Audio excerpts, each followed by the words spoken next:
Ndị Igbo ekene. Abụ m ezigbo nwa afọ Igbo. Ịma na ife na-ewetara unu ozi ọma nke na-agbanwe ọnọdụ mmadụ.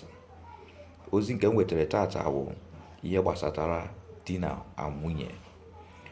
Ọtụtụ ndị mmadụ anyị amarọ ifewu di na nwunye. Nke mbụ, di na nwunye bụ nwanne.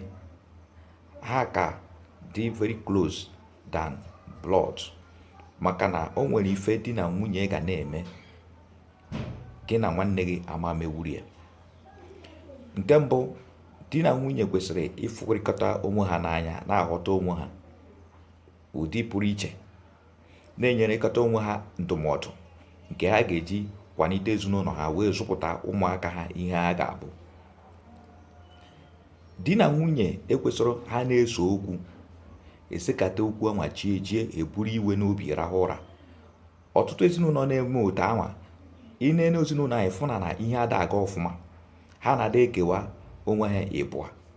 Ọtụtụ ụmụazị, ụfọdụ na-agbaso nne, ụfọdụ agbaso nna, duto ọtụtụ akparamagwa nke nne na nna na-akụnye n'ezinụlọ. Ọ na-ebutekwe ọtụtụ ụmụazị ha nọkọta ọnụ, ha na-eso okwu, ha na-evu onwe ha iro, one family. Ana m asị ka anyị tinye anya n'ihe dị otu a, wepụ esemokwu, iwe kekere, iwe isi esi mmadụ ibukọta iwe n'obi, o wee foo chi. Chineke bi n'igwe nke atọ akwadokwara anyị otu anwa. Matakwa na ọ sị na mkpụrụ onye kụnyere n'ezinụlọ ya ka ụmụazị ga-eji too. So anyị zụlite ụmụazụ ụzọ ha ga-eso too, so that ọ bara ha uru. Di na nwunye kwesịrị ịfụrịkọta onwe ha anya. Nwaanyị kwesịrị nọ n'okpuru di, nwoke kwesịrị ịfụ nwunye ya n'anya. Kedu ihe nwere n'okpuru di? Mgbe ị ga na-eme di gị sị gị kwụrụ ebe a, ị kwụrụ ebe a.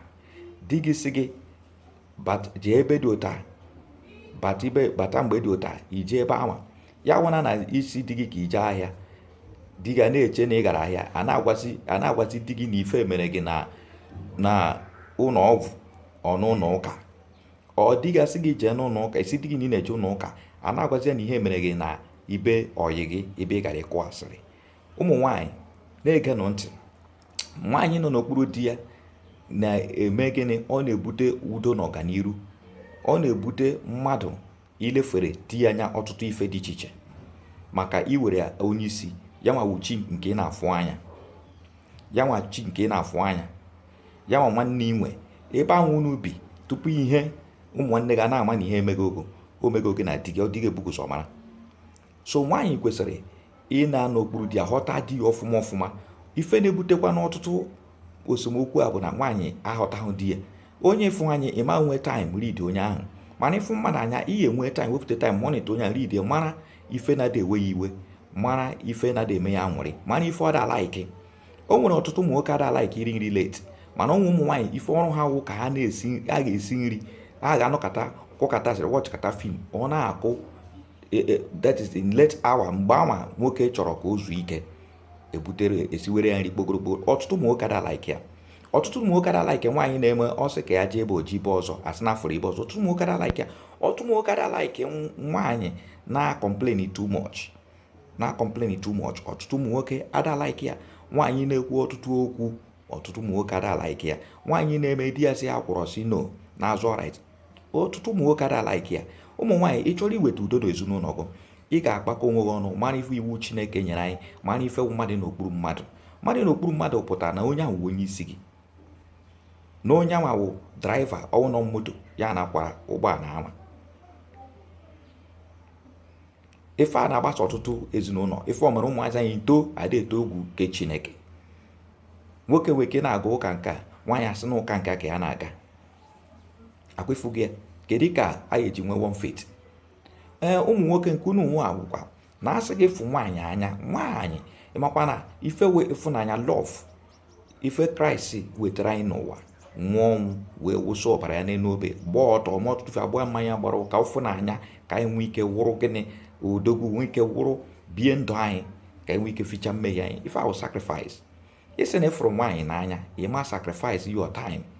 Ịfụ ya wa na-agbakasị gị, ịma kpasa nkata gị na nwunye ga makpasa nkata akparịkọta nkata. Anyị mana na nkata ụmụ nwaanyị nwere ka o si adị, mana a na-ewefute taịm enwe ka esi ahazi nkata ụmụ nwaanyị. Ịda anọ n'ụlọ ị nwere taịm fọ ụmụaka nwunye gị na ụmụazị gị. Okwu niile nwaanyị gị kwuru enwe nke nwe isi. Kedu ka ịfụnanya ga-esi dị? Ị kara afụ ndị nọ n'iro anya fụkarịa da nwunye gị. Ịda kọrịtị nwunye gị, ide eri nri nwunye gị siri. Nke kacha ewu ụmụ nwaanyị iwe wee sicha nri, nwaanyị nwoke bata ọma ri ya bụ na onye na-eri n'iro na ya wee isi na nwunye gị amaghị esi nri. Gị na nwunye gị ama nọkọ ọhụrụ. Ọtụtụ ụmụ nwoke ada nọkọ otu nwunye ya maka ndị nọ n'iro kasị mma. Kedu ka esi dobe nwaanyị n'ụlọ ide emetụ ya aka, ide abịa ya nso, ka o esi lọvụ ọgwụ ịfụnanya nke ahụ gwụrụ agwụ. Ị ga na-enwe taịm ihe eji ma ike ọ dị gị ma ọ dị gị na-arụ ọrụ ezinụlọ, na-eme ọtụtụ ife, na-edozi nwaanyị na-apụchakwa ụmụ nwaanyị ha na-epritendị. Nwaanyị nwere ike pụta ọsị gị na ya laik ọhịa ya achọghị ya asị, gbazie ya nso ịfụnanya nwaanyị aka mee gị njọ. Maka ihe a ji eme ya na ụmụ nwaanyị na-eme ka ụmụazị ha na-eme a na-alaiki pet ka ayọọ ha ayọ. Ọtụtụ ụmụ nwoke amaghị pet nwaanyị. Ọ nwere ụmụ nwoke adabara kichin nwunye ya sie ma mmiri ọkụ, a na-asị na ọwụrọ rait ọ rait nwunye ya. Anya ma na-azụ rait. Ịfụnanya na-ekpu isi. Ọ na-eme nwoke a na-eme ọtụtụ ife. Ọtụtụ ụmụ nwoke laikiri ụmụ nwanne ha dani nwunye ha lụrụ alụ. Ife niile emetụrụ eburu ya pụọ jegwu ụmụ nwanne ọgwa ndị ọyị. Ife ndị ọyị gwa ha ka ha na-eme. Ndị Igbo, biniko okwu ndụmọdụ m wetara, biniko ka anyị were na-amụta ihe na-agbasa n'okwu a ka okwu a na-amịtara anyị mkpụrụ, okwu a na-agbanwe ọnọdụ ezinụlọ anyị. Biniko ka anyị mata na ife wefụnanya na lọv ọ ya nwawo ezi omume nke Chineke si anyị na-eme. Biko otu a kọrọ m n'ọnụ, ka emesịa gbasa n'ezu ya ka ọ na-agasa n'ụwa niile. Ife na-eweta ewu okwu na-amịta ezigbo mkpụrụ n'ezinụlọ anyị, ka ụmụazị anyị were na-eto n'egwu nke Chineke. Ka onye nwaanyị nọnyere gị n'aha Jizọs Kraịst. Afa mụ nwanna gị onye eze King Bright Ụkọnụ. Ka emesịa. Love you all.